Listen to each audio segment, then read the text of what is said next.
Bayangin deh guys sama kalian, ada seseorang pembunuh yang identitasnya nggak pernah ketahuan sampai sekarang.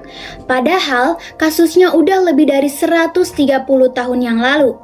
Inilah kisah misterius dari Jack the Ripper, sang pembunuh legendaris dari London. Jack the Ripper adalah nama julukan buat pembunuh berantai yang bikin heboh Inggris di tahun 1888. Korbannya kebanyakan adalah wanita pekerja malam di kawasan Whitechapel. Yang bikin gempar adalah cara dia melakukan pembunuhan sadis, brutal, dan selalu meninggalkan tanda-tanda yang mirip satu sama lain.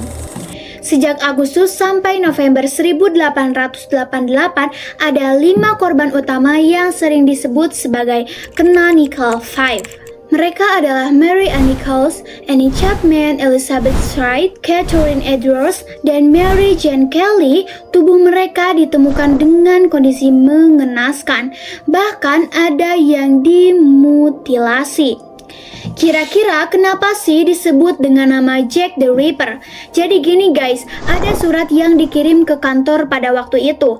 Isinya penuh dengan ejekan ke polisi dan ditandatangani dengan nama Jack the Ripper.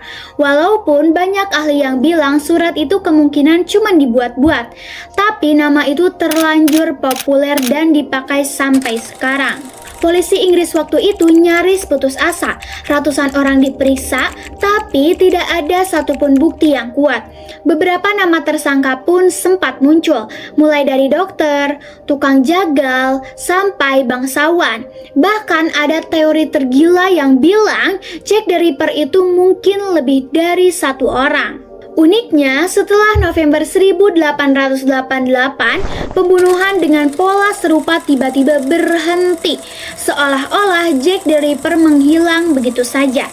Sampai hari ini, identitas masih jadi misteri terbesar dalam sejarah kriminal dunia. Jadi Jack the Ripper itu bukan cuma sekedar kisah horor, tapi juga misteri yang belum pernah terpecahkan.